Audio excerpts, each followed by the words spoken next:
Hello সবাইকে, hello বলো। Hello. আবারও মামুনি আর অভিক আরেকটা ভিডিও নিয়ে আসলাম। বলো বাবা, আজকে কিসের ভিডিও করব?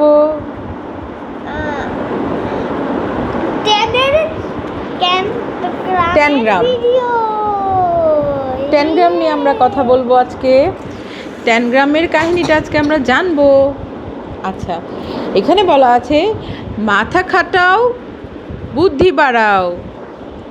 এটা হচ্ছে বিজ্ঞান বাক্স, যে সেই সিরিজের একটা বই, অন্যরকম প্রকাশনী। আচ্ছা আমি বলি, এটাকে অন্যরকম বিজ্ঞান বাক্স। আচ্ছা, আমি এই বইটা মানে 10 গ্রামের গল্পটা পড়ে শোনাবো আজকে। আমি ছবি দেখাচ্ছি। এই যে প্রথমত সে অনেক কাল, গল্পটা বলি, হ্যাঁ, সে অনেক কাল আগের কথা। আচ্ছা, এভাবে জুম করে ওদেরকে দেখালে আর আমি এদিকে পড়লে ভালো হতো। আচ্ছা, অসুবিধা নেই।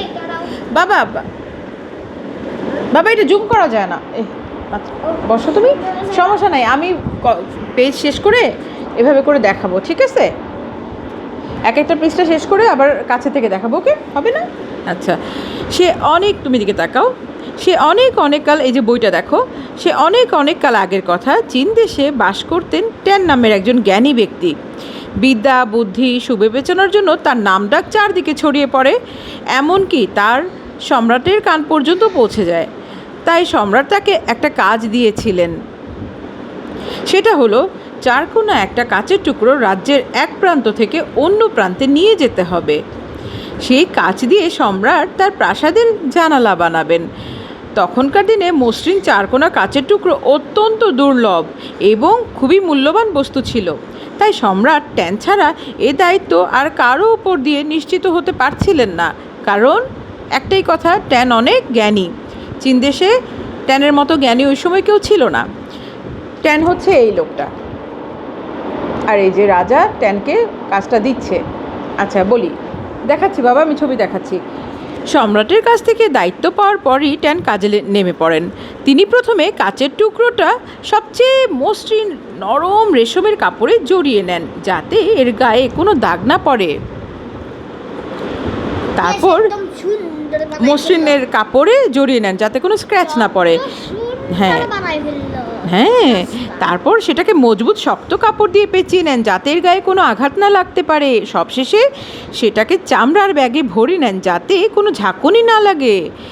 প্রস্তুতিতে সন্তুষ্ট হয়ে ট্যান বাড়ি থেকে বের হয়ে পড়েন। এই যে ছবিটা, ট্যান কাচের টুকরোটাকে মসৃণ কাপড়ে, তারপরে শক্ত ইয়েতে, তারপরে হচ্ছে লাস্টে কি করেছে, রেশম কাপড়ে, তারপরে শক্ত কাপড়ে, তারপরে পেঁচালো, আর লাস্টে চামড়ার ব্যাগে, ওই যে চামড়ার ব্যাগটা, লাস্টে চামড়ার ব্যাগে ভরে নেন, ঠিক আছে? তারপরে বাসা থেকে বের হন। কয় মিনিট? কিছু দূর যাবার পরে ট্যানের সামনে পড়ে বিশাল এক সবুজ মাঠ। যত দূর চোখ যায় কেবল সবুজ মাঠ, আর কেবল সবুজ আর সবুজ। ট্যান তখন একটা ঘোড়ার পিঠে চড়ে সেই মাঠ পাড়ি দেন। চামড়ার ব্যাগ, শক্ত কাপড় আর রেশমের ভেতরে থাকা কাচের টুকরোটা পুরোপুরি অক্ষত ছিল। এই যে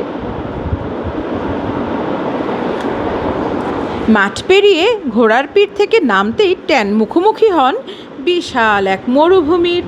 যত দূর চোখ যায় কেবল বালি আর বালি। ট্যান তখন একটা উটের পিঠে চড়ে সেই মরুভূমি পাড়ি দেন। এইবারও কাচের টুকরোটা দুর্গম পথের ধকল থেকে রক্ষা করে কে? চামড়ার ব্যাগ, শক্ত কাপড়, তার ভেতরে কি রেশমের কাপড়টা। এই যে মরুভূমি গেল। তারপরে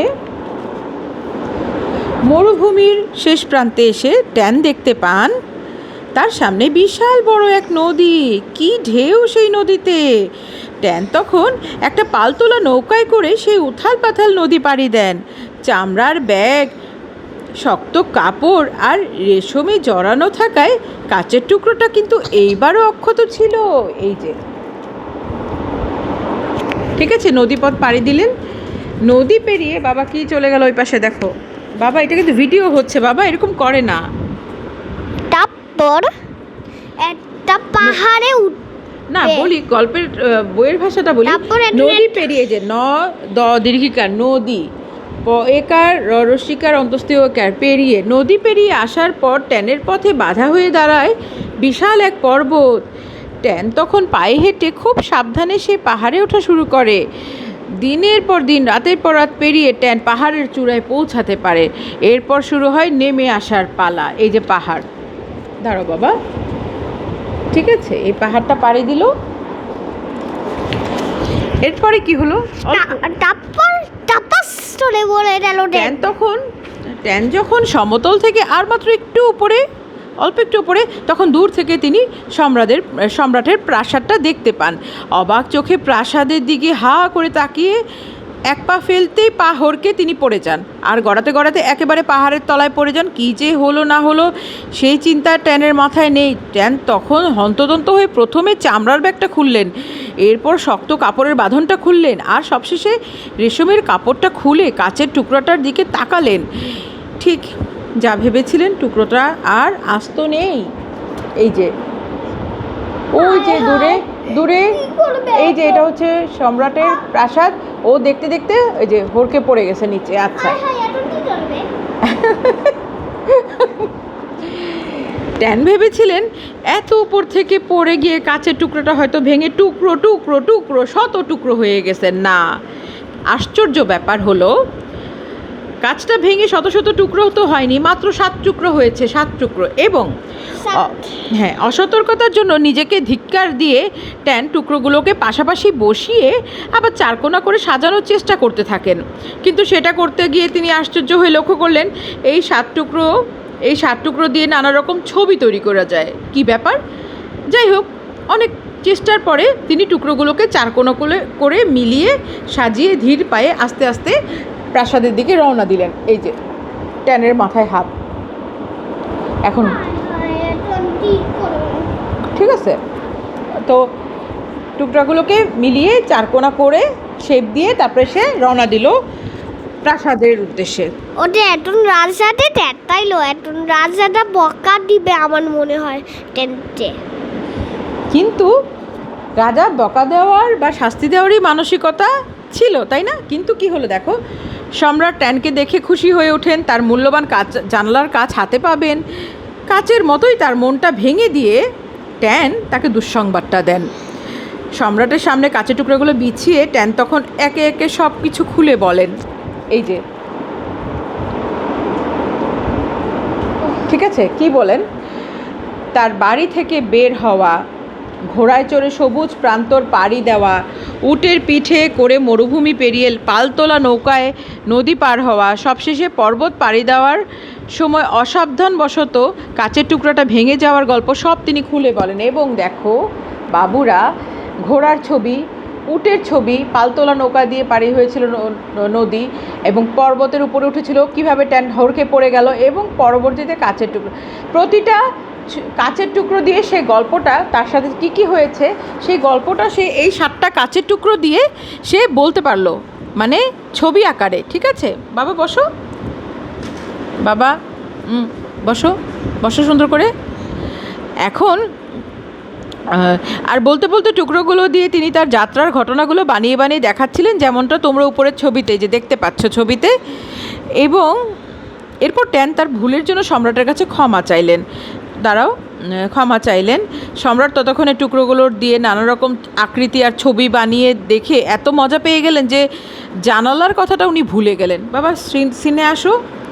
উনি ভুলে গেলেন, তার মনে জানালার ডটাটা ভুলে গেল, এখন ট্যানগ্রামের ডটাটা হয়ে গেল। হ্যাঁ, আর ট্যানকে শাস্তি দেওয়া তো দূরে থাক, বরং এই খেলাটাকে, যেটাকে আমরা এখন ট্যানগ্রাম বলে জানি, সেই খেলাটাকে রাজকীয় খেলা হিসেবে চীনে প্রচলিত করে দিলেন।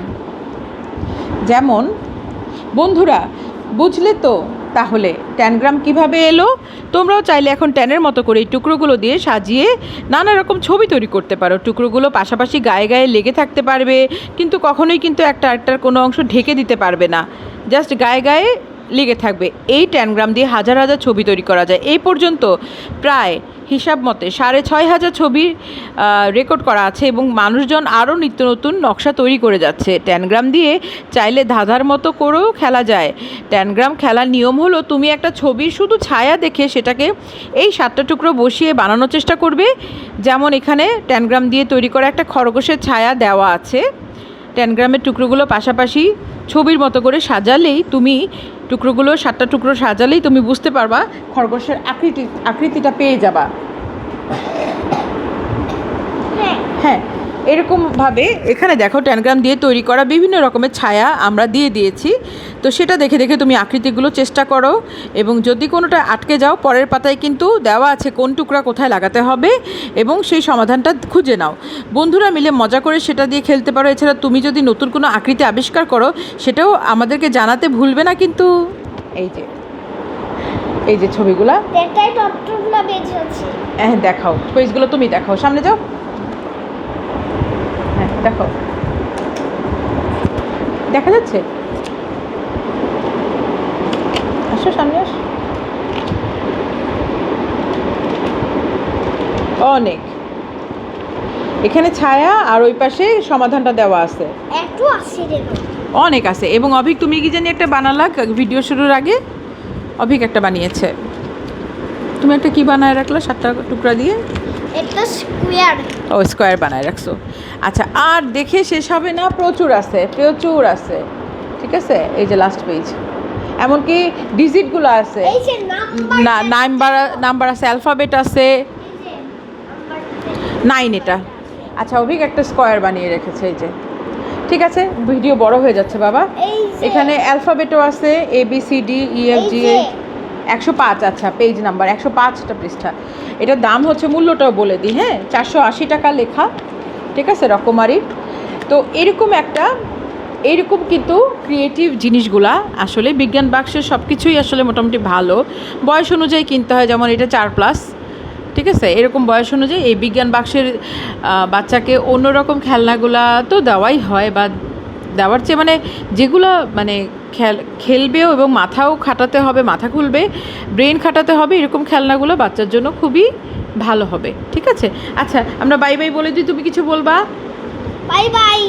আর এই ট্যান্ডলাটা কিনো, কারণ এটা অনেক ক্রিয়েটিভ আর অনেক ভালো। তোমাদের ব্রেনটা কাটাবে এই ট্যান্ডলার মধ্যে, এটা অনেক ভালো কিন্তু। বাই।